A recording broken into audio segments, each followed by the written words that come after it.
Vous avez eu le choix entre l'insécurité et le déshonneur. Vous avez choisi l'insécurité et vous jetez le déshonneur sur toute l'Assemblée.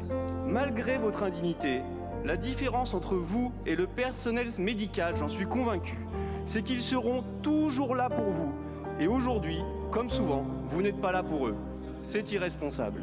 Cette proposition part d'une constatation, quelques jours après l'agression brutale de notre collègue Guillaume Lepers, de l'ensauvagement généralisé de la société et qui touche tout particulièrement les lieux d'accueil du public, a fortiori ceux qui entremêlent l'intime et l'urgent, le vital et le plus banal.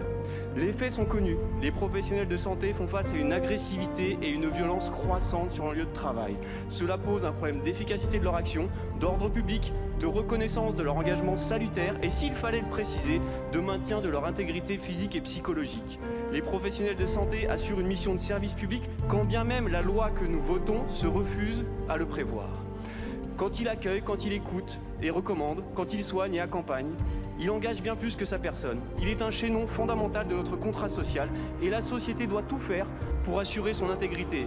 Il en va de la qualité du service public, il en va tout simplement, chers amis, de la civilité de notre société.